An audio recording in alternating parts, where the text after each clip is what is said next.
আসসালামু আলাইকুম। খুব সময় খুব কম, তারপরে বলি সেটা হলো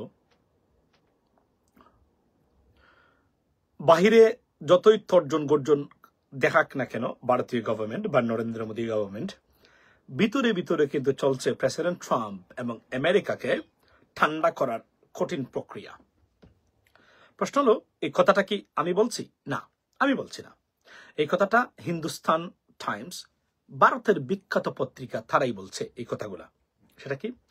আপনারা জানেন যে ভারত এবং যুক্তরাষ্ট্রের সম্পর্ক নতুন মোড় নিয়েছে, অর্থাৎ বিপদের দিকে যাচ্ছে বর্তমানে, এবং এটা নিয়ে মারাত্মক সমালোচনা হচ্ছে। এবং আপনার এই যে এসিও সামিট, যেটা সাংহাই কর্পোরেশন সামিটে ভারতের নরেন্দ্র মোদীর অতিরিক্ত এক্সাজুরেটিং বিহেভিয়ার সবার চোখে ধরেছে। অর্থাৎ উনি দেখাচ্ছেন how excited he is with Vladimir Putin and Chinese President Xi Jinping, right?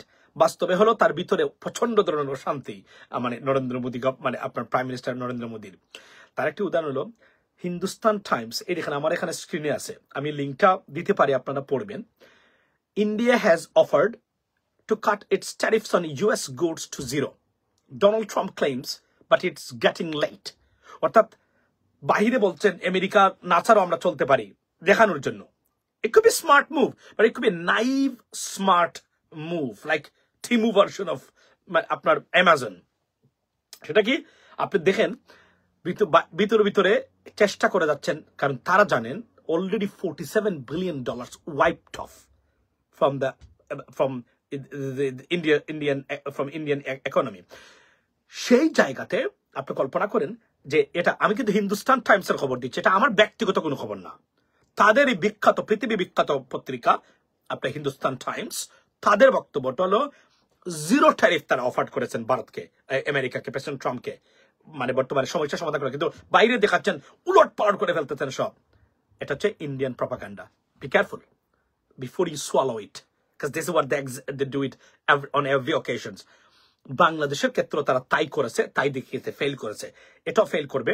কেননা পশ্চিমা বিশ্ব মোটামুটি ওই জায়গাতে তাদের বিরুদ্ধে একটা একাট্টা অবস্থান নিয়েছেন। Let's see how far it goes. বাংলাদেশের মানুষকে ভয় দেখানোর জন্য না, আপনাদেরকে রাজনীতি সম্বন্ধে সচেতন হওয়া বা ইন্ডিয়ান পলিসি সম্বন্ধে সচেতন হওয়ার জন্যই আমার এই সংক্ষিপ্ত ভিডিও, লেডিস এন্ড জেন্টলম্যান। সেটা কি? সেটা হলো, দেখেন তারা ভিতরে ভিতরে জিরো অফার করেছেন, zero tariffs on US products, কিন্তু বাইরে বলছেন আমরা we don't care about the United States, this is India. বুঝছেন? এই হলো ভারত। এটা বলে যাবেন না, কখন মাথায় রাখবেন, কাজে লাগবে বাংলাদেশি হিসাবে। That is about my ladies and gentleman. এই জন্যই আমি বলা, এটা আমার বক্তব্য না, হিন্দুস্তান টাইমসের খবর। আপনি পড়েন গিয়ে লিখবেন India has offered two cut it's tariffs on US goods, goods to zero. এটা লিখলেই আপনি লিঙ্কটা পেয়ে যাবেন। এখানে দেখবেন, এটাই বলার জন্য মূলত আমার এখানে আসা। Have a blessed day, see you next time. আসসালামু আলাইকুম।